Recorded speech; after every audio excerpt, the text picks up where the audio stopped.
Welcome to our farm, everybody. I don't think I've had y'all out here yet, but we are in town. The farm is about 2 hours from our house, a little further than that in Charleston. But, oh yeah, this is John and Sage, somewhere up that way, running. Holy City Adventurous. And we are up here for two reasons. We are up here near Charlotte to watch a soccer match with Charlotte FC versus Inter Miami. That's tomorrow. But another big reason is we have another youth day for South Carolina, and above the low country where we live, we have different game zones, and in those different game zones we have different seasons. So we have a youth season and a youth day. I guess it's not really a season, but a youth day, and we just happen to be here at the same time. So in the morning we're going to hunt one of the fields, and this evening we're going to have a couple friends over, eat some pizza, and just have a good time on the property. So welcome to the farm, y'all.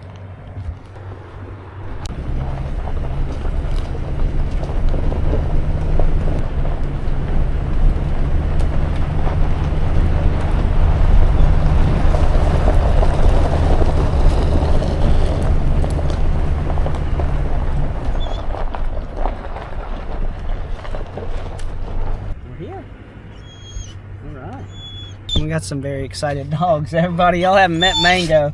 He is my lunatic golden retriever. The wildest dog I have ever owned in my entire life. He's a sweet dog, but he's a maniac. And then there's Lorna back there who's looking out the window in her own little world. But we're here, so give me a second. I'm gonna get unloaded, get the dogs put up. I'll show you around. This is the farmhouse right here. Had some friends over earlier. They came and ate a couple of pieces of pizza, and we're just kind of slumming it up. But this is the farmhouse. This is the porch that we sit on. It's hard to see tonight. Probably gonna be a little tough, but yeah, it's a little tough. It's really quiet out here, but you can see a lot of the stars. Back in Charleston, we got so much light pollution from the city that you got to get away from it to see the stars. But we're in about the middle part of South Carolina here, just off the coast, but not quite to the mountains. The state's a neat place, it really is. But this is not very far from where I grew up, and we're lucky to have it. So this is the farmhouse in there. Kind of see some of it, and I'll give y'all a tour. Perfect. Right in the neck. Down, Lorna. That's There we go. why. Silly boy. I shot that wood duck when I was about 14 years old, so that thing is 14, 24, 34. That's almost 30. That thing is almost 30 years old. That wood duck is. I could tell you a little story about this thing right here too. That's an original skin mount. You can't really see it on that, but fish are not mounted by the skin anymore. They are replica mounted. Hey. And I caught this bass on Halloween morning when I was about Sage's age. I was probably 8. Wow. And me and a friend, it is a good one. Me and a friend decided we wanted to start a fishing club. And to be in the fishing club that we started, there was 2 of us. But the first rule was that you had to go out and catch a bass. So I got up that morning and I went out and had a tiny torpedo and walked to the water. I made 1 cast, and this thing bit it. And it's the biggest bass that I've caught, I think, today. I think it's around 6 pounds. But Wow. yeah, But that happened, and I can tell the story about it. And this is where it lives now. We are going to relax for the rest of the evening. Tomorrow we're going to get up and we're going to head to the deer stand for a little bit, make a morning hunt. We will see y'all in the deer stand.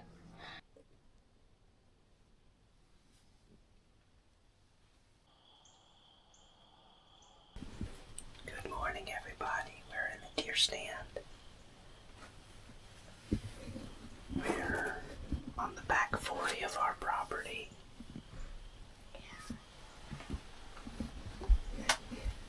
And it's gotten just good daylight, good shooting light. It's about 6:45 a.m. and I'm drinking my coffee and Sage is patiently waiting. Follow along through the morning and then we'll drive y'all around the farm.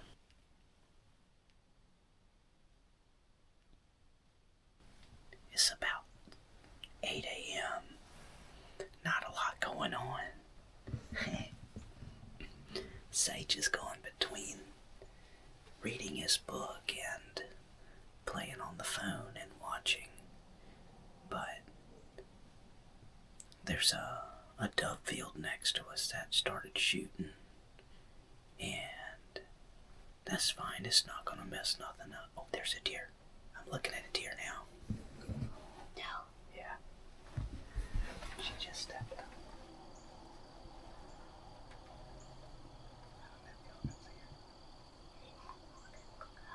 Oh, there's another one coming out. Just in case. Let's put this away just in case.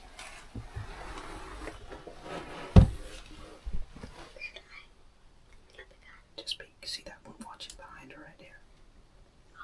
Do you see the spots on that little baby? Yeah, I did. Go ahead and take a look at her.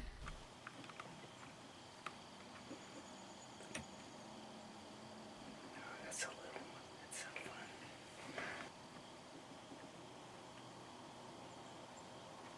I can shoot it.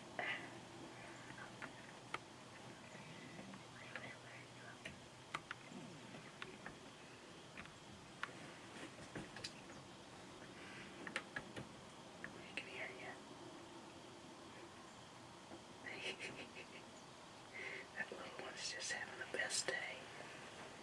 Hanging out with Mama. On a youth day, we can only shoot bucks, and it ain't our deal to shoot does with little ones either. That little one out there I'm looking at still has spots on it, but we got some activity, so good stuff. I can't. Can you get a good beat on them?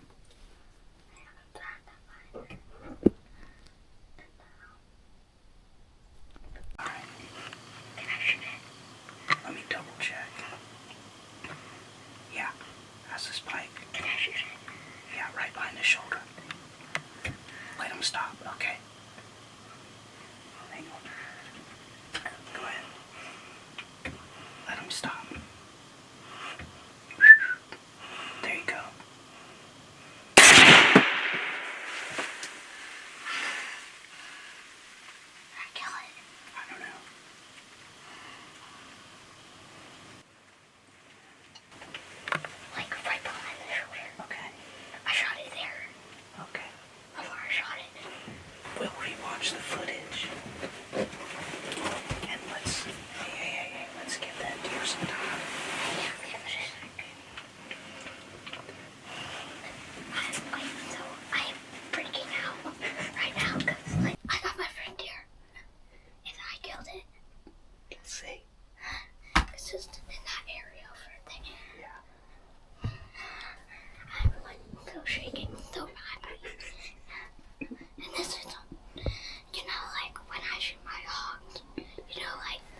watching those two deer, and they just moved on. There's that dove field again. And so the two deer moved off, and this other little one steps out. There's a little spike, which is legal. That's an antlered deer. And so Sage said, yep, I want that one.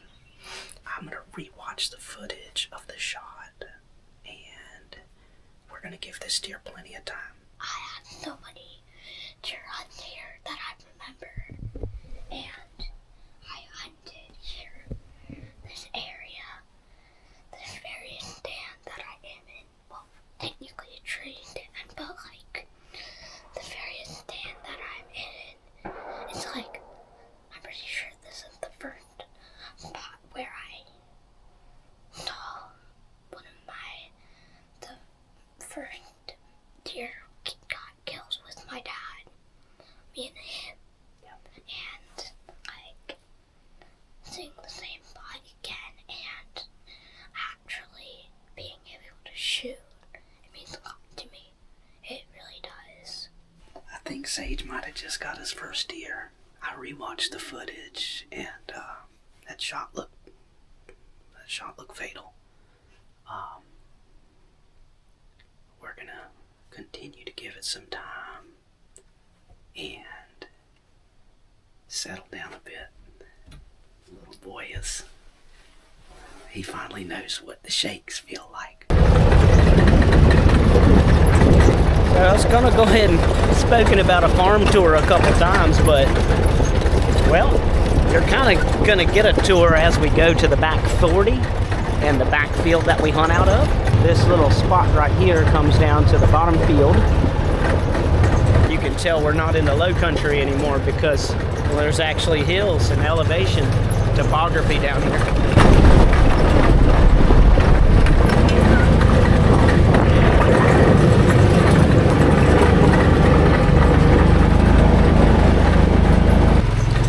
People always ask also what kind of farm we have, and it's not particularly like we don't farm it for crops, and we plant food plots. It's essentially a tree farm. You can see all the pine trees, and we timber it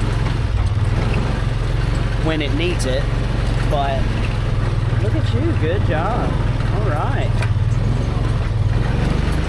But we timber it, and then my dad, oh gosh, keeps it planted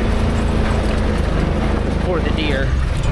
We also have a lot of fruit trees. We have multiple types. We have figs, we have crab apples, we got pears, we got peaches. This is actually one of the little orchards presently. Easy, doesn't it? Let's go right where you shot your deer. That's where a lot of the deer come from right there. We also have a lot of persimmons. Yep, come over. That's a persimmon tree right there. That's one of the bigger fig trees. Where do you want me to go? Let's go right over. Actually, no, go right on up this way. And then we'll park right before where you shot your deer.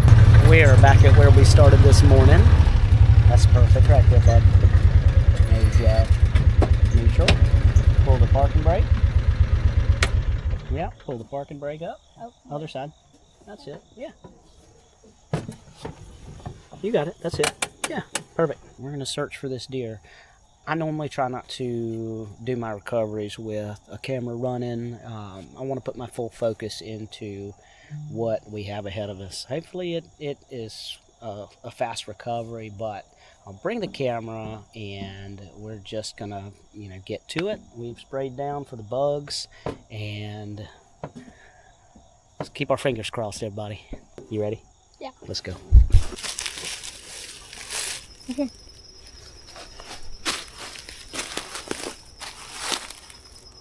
We go in the right direction? Okay, so once we find it, we go slowly and we track it drop by drop. Okay? Hey, spider got on me. Hey, bud. He'll be fine. Let him have a ride.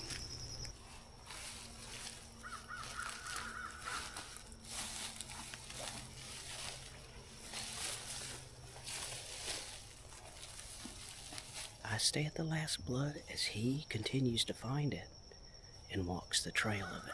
This is something that should all learn as woodsmen and hunters. And it's not always blood. Sometimes it's a bent leaf or a kicked up piece of dirt. And that will draw you to your next area of blood, and you can continue on the trail. I don't track loudly. I prefer not to talk much at all. We whisper a lot, and we use hand signals, because if a deer is wounded, we don't want to push it. We want to be able to dispatch it if needed. That's very rare, though. Most of the time you follow a blood trail, it's to a deer that's laying down. We're going to keep going. Okay.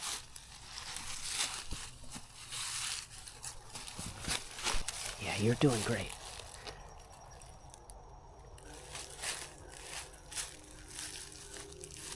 Sage.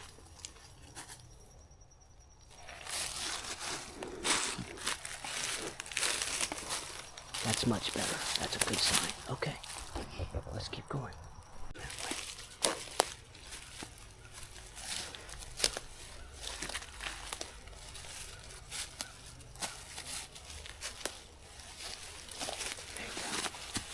Yep, keep going. I see it. You're on a good trail.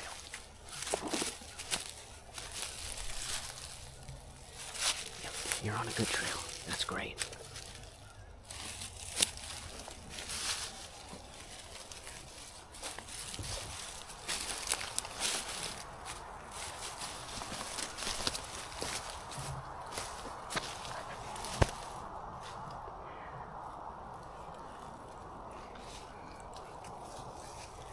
You got him.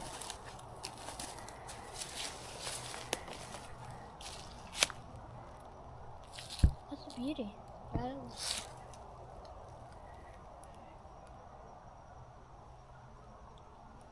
You got him?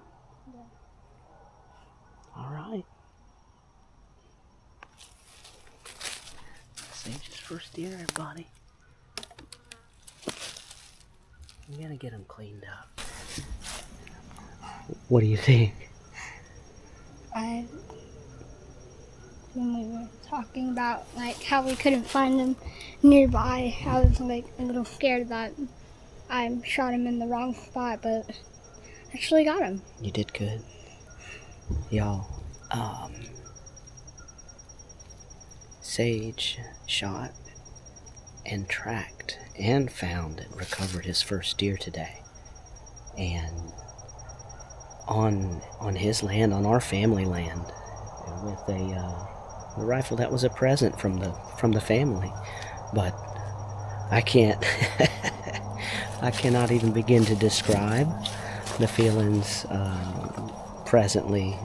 I remember my first deer, and I missed a bunch of them, and then I lost my first deer that I actually connected with. But the day that I actually shot and recovered my first will never leave my memory. And now Sage has his first deer. That's the entrance of Sage's little grendel, and the exit is just a little over on the other side. He told me, he said, "Dad, I put it behind his shoulder, and I know my little one, he hasn't missed yet." And so he tells me he put it somewhere. I better believe him. And not that I didn't believe him, but anybody who's seen a reaction to an animal when shot with a much bigger caliber, typically the reaction is a little bit more to it. But we watched the footage, and I sent it to somebody's, and they were like, "No, that deer's got." And with the way that the skin tightened around where it was is the big key piece of evidence that a tracker friend of mine let me know that it was safe to go and look, not to give this deer much more time because we'd already given it an hour. He felt very confident, and he has seen way more of these go down and be able to pick apart what happened than I might ever. These trackers, if you have some around you, pick their brains, learn what they do. They know body language as well as the shot placement, what the deer will do, how far they may go or may not go, how long to let them lay, and that experience is huge. I'm so grateful to know some people like that. We got a deer. We got a deer. Yeah. How about it? We're gonna get some pictures of this thing and we're gonna get him drug out of here. Thank goodness he's not actually very far. He skirted the back field instead of running way down into a ravine. We're gonna get some pictures and send them to Goompa because he's busy today and got tied up with some stuff, and he is chomping at the bit to see what we got or what Sage got. He's super excited, and we're super excited to send him some pictures. So let's do that and get this thing in the buggy and hauled out and figure out what processor is open. Okay, so John is going to the road. He's going to yell to me. I am supposed to yell back and see if I can hear him. I just had this one thought. I want to share this with y'all. I don't know how far John is. It may sound strange, but like, I cannot see him in my distance. But I'm sure he'll come back. I'm sure he'll come back. Oh, thank you.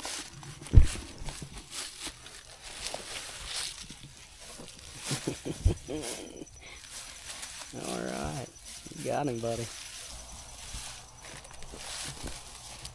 Okay, y'all, I'm gonna go take a nap while Sage drags this deer out and loads it up, and we'll see y'all in about 2 weeks when he's finally done. We go get that thing. All right, back to it.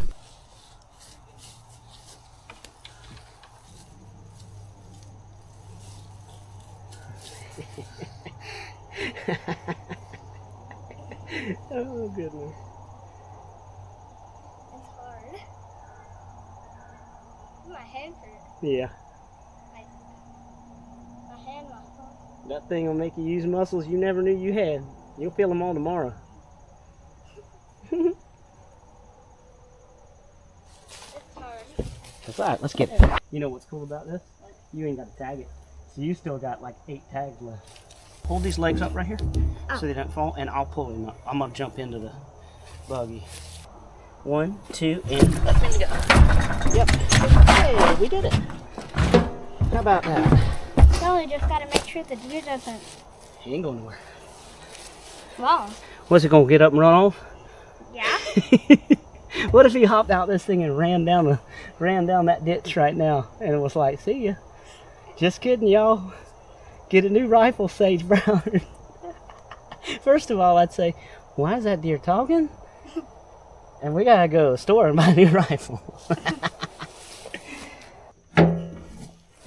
You driving? I'm driving. I'm gonna drive. Okay.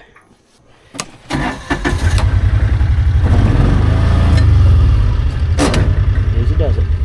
Right up through here. Off we go. Okay, we're loading up. We're getting everything out of here before we run to the butcher. Show y'all one of the stands on the property. This is actually Sage's stand. My dad built this one. He was, oh goodness, I don't even know. He might have just been born. But that's what it was built for. We've called it Sage's stand for as long as I have sat in it. I shot a nice buck out of here a couple years ago.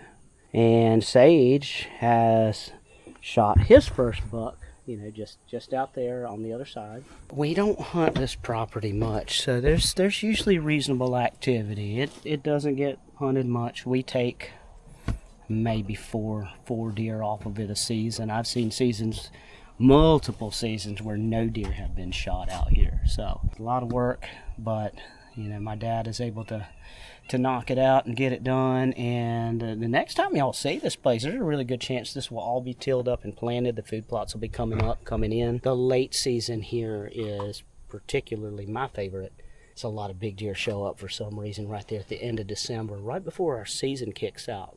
We're gonna make a few more trips up here between now and the end of the season, and Sage kind of has a green light to continue on his deer hunting journey.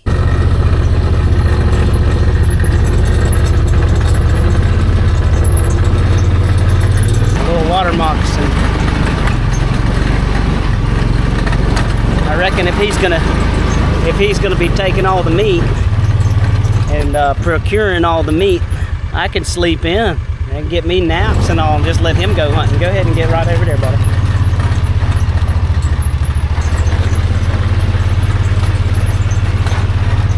It's a proud day. Up right around that big tree. Let's see. Hold right here, Sage. A little further. A little further. Come on up. I'm gonna grab a pig off there, show it to everybody. You can come right on up. Look here. I think this one's right. It feels like it. I think the birds got most of it. It's really funny, y'all. My dad, they don't eat anything here, really. Sometimes they'll pick some of the grapes and might pull one of these off a tree, but this is all essentially for the wildlife of the area. I want to try one. Here, right here. I don't know. I'm not a big fan. They're not bad. It wasn't this sweet. What do you think? I like it. Okay. I love it. Did you know that it's not a fruit? That's actually a flower. How about that? I really like it. All right. Well, he likes figs too. I think the birds got the rest of them. There's a few more left, but there ain't much to it. All right, back to the farmhouse, bud. Okay. All right.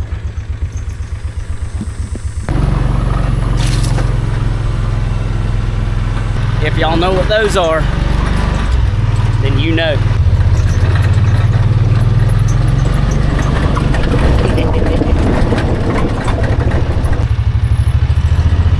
That's perfect. All right. Good deal.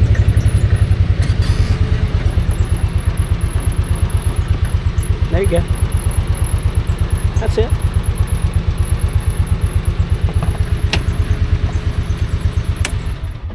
We are here at Hickory Hills, and that's the processor we're going to use today. We're going to drop this deer off. I don't do too much filming around the processors unless I know them real well, but Hickory Hills takes really good care of the deer that we shoot at the farm, and my friends too. So we're going to get this knocked out, and then we are going to go in and eat. One thing people might be thinking about that we could have left out with Sage's first deer is that when someone kills their first deer, for those that don't know, you get blooded. This is an easygoing one. I've seen people dumped in gut buckets and 100 different things, but this is acceptable, and this is a huge rite of passage. And buddy, I hope that you are excited about that little blood on your face for your first deer. Good morning, everybody. We got caught up yesterday in things we had to do around the area, getting to a soccer game, getting that deer to a processor, and we never really got to take another ride around the farm. So this morning, we'll take a ride. First thing I want y'all to see is one of my favorite things, and that is the best sign of fall in the world, and it's the grapes. This is our vine. It's got 4 different types. I wish I could tell you what they all were other than muscadines and scuppernongs, but I'm fixing to load up and bring a ton of them home. Maybe we'll make some grape juice. I'm not real familiar with making jam, but they're pretty loaded up this year, so we'll find something fun to do with them. And this is just a little bit of this vine right here.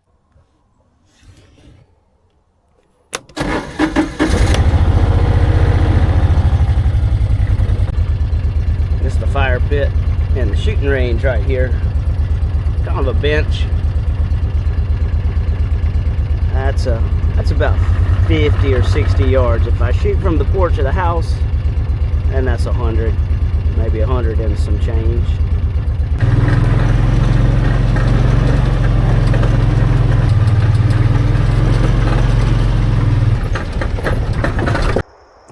big old white oak down here, right on that hill.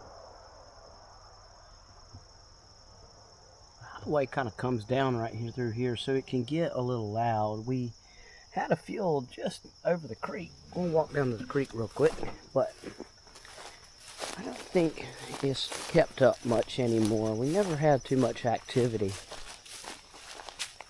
on it. But unfortunately, being so close to a highway on this edge of the property, there's a little bit of trash that kind of gets pitched down. It's unfortunate. Now, this is the creek, and she is super low right now. We can cross the creek. We just take the buggy right over this and cross the creek, and we find a reasonable amount of projectile points on the hillsides of this property. I'm surprised we haven't found any arrowheads or anything back in this creek. I've never spent a whole ton of time looking, but Dad finds, oh, there's frogs in there, but Dad finds arrowheads when he's doing a little bit of tilling in the fields. So this is the creek down here. It's quiet when the traffic is low on this side. We can kind of get away from it if we take the other side and go up there. That side of the creek, actually, I don't think it has any water in it right now, but this hillside is kind of neat. Look, maybe some oyster mushrooms that had an old flush right here. See?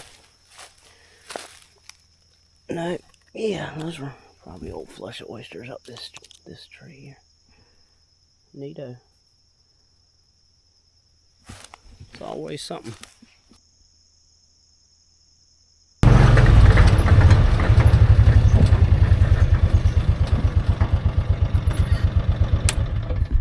We're at the top side of the farm, not too far from the farmhouse. You can actually walk to this stand. I mean, you can walk to any of it if you want, but this stand you can walk to pretty fast. We don't see a lot of antlered deer on this particular stand, but if we're on doe patrol, something like that, it is usually pretty active with deer.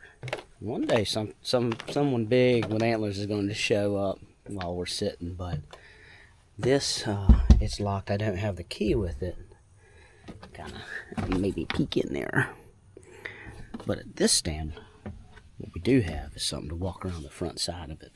And at one point, we considered having the front for bow and archery and blocking off this section of a field in this area as well. Fencing that in, planting it, and keeping it fenced until we wanted to bow hunt and the deer ate all the rest of the field. Now we pull the fence back, the deer get close. We haven't gotten to do that yet. Be careful with this stuff here, you'll be itchy. So we'll pull this down, I believe, before we hunt it. At least it gives us a little cover. There's persimmons in this field. This field will be planted. I'll have to ask Dad. He plants a lot of brassicas, a lot of late season greens, and the most success we always tend to have is late season. I feel like the cold weather will bring the sugars up to the leaves of the plants, and the deer get into that. And we don't have any corn here. We don't.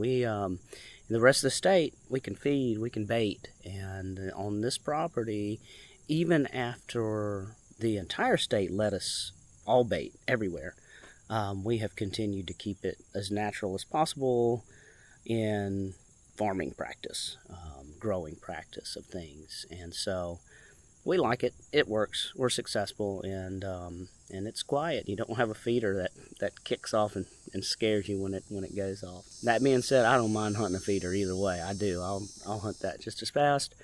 We hunt a lot of public land as well, and that's also natural movement. But this is the front stand, and this is the cousin stand. Honestly, this is what it's called. This was built kind of for. That's a nice little ravine that the deer will travel and bed in and come out of. Sorry, I got sidetracked.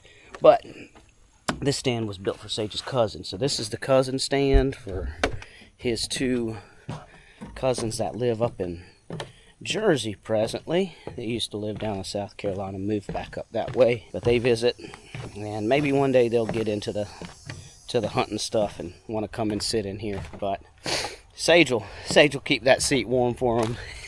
We are going to head back to the house. That's pretty much the farm right there. There's a few other things, but I don't want to show it all off in one get-go, because we're going to be out here more this season. I want to thank y'all for coming along with that right there. I might have said this earlier. This was a really special hunt and adventure up here this time. Sage was able to take his first deer on family property with a gun that was put together by people that love him a lot, and family and friends. And the property is maintained by my dad. Not only was he able to take his first deer on family land, he tracked his deer. I found the first bit of blood as we eased in, and all I did was stand at the last one as he moved up and walk up on his deer. He was able to take that deer with unmanipulated land. It has not been worked over yet. The food plots had not been planted. The grass was growing up. You could kind of tell that in the video. And that was completely natural movement. And I didn't catch that. He's at the farmhouse now hanging out. But he mentioned it once we got back home. He said, "Dad, that was real old school hunting right there." And I had to chuckle at it because he wasn't wrong, and it's great. It's great that he's able to hunt multiple types of settings and appreciate all of them, because we can get quite divided state by state, people by people, on what type of hunting is the best, whether it's bow hunting or rifle hunting or hunting over feeders or not, or even dog hunting. That's a absolutely fought over subject. And hunt the way you hunt, and be kind to others. Don't trash places. Be respectful. That's it. Otherwise, it's your hunt. It's your tag. And it's whatever is legal in your state. And if you got any other opinions on that, that's fine. You can keep those too. Hold them with you forever. But this is how we hunt, and I want to thank y'all again. Sage and I want to thank y'all. If he was sitting here right now, that appreciation would absolutely be shown with his face probably right next to mine in the camera. But thank y'all for coming around on this journey with us. That was Sage's first deer, so I don't know where we're going from there other than up. We'll see y'all later.